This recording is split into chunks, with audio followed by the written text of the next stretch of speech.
So let's go back to those 4 teams again and rank the quarterbacks best to worst. Oh, that's a really good one. All right, let's see. Obviously, Mahomes is 1. I'm going to go Lamar 2. I'm going to be, a homer to a guy I played with. Jared Goff's 3, and then I'll go Brock Purdy 4. Okay, I'm just saying this with love and a big smile on my face. Duck. Oh, it's okay. I'll be all right. So is it really that obvious that Mahomes is the best?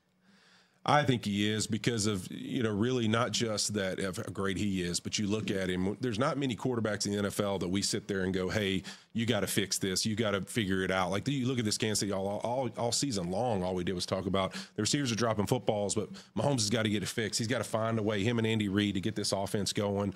And then lo and behold, he has. And I just think these 2 seasons back to back, if he finds a way to get in the Super Bowl and win again, you could argue that, Tom Brady, he's going to go after everything that Tom Brady accomplished and more. And I think that you have to give him that credit. And then Lamar, it's the same thing. We hold those 2 guys to a really high standard, which I think is funny when you get into the Brock Purdy conversation, because it's like, well, all we do is destroy Lamar Jackson and Patrick Mahomes and even Josh Allen. If they ever get close in the game and almost don't win, it's like, man, they should have done more. They should have done this. And then on the other side of it, it's like, man, who else has those expectations? But in a San Francisco game, if Brock Purdy doesn't play great, it's like you're bashing him to say one negative thing. I think Brock Purdy's played great at the quarterback position this season. I don't think he's one of those guys yet. Over time, the truest measure of performance is consistency. Mm-hmm. And over time, if he continues to show that he can play the position that well, he will, without a question, be in that conversation. And then I think Jared Goff's 3, just because he's got to have his moment. He's got to continue to show in an NFC championship, an AFC championship, whatever it is, he can have one of his biggest games, take a team to a Super Bowl, and win a game in the Super Bowl. I mean, that will be that next thing for him. And one note about Goff, and I know that you know this, but we talked earlier about the home field environment with those 49er fans who are just going to be cacophonous and just create a magnificent environment for their team.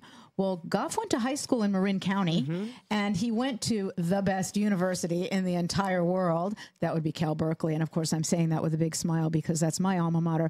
But he's got family and friends and a community in the Bay Area. So interesting for him to be going back there to play. And, by the way, it's not since 1957. And, no, I was not born. So let's just knock that off the discussion table. That was the last time the Lions won a road playoff game, and it was in San Francisco. Wow, let's go. Look at that stat. By the way, that was a number right I glazed over when you started going stat. I was like, wait, she's talking stats. I'm just going to tune out for a minute. Yeah, I just had to make clear for anyone who wondered, no, I was not alive then. Thank you for that.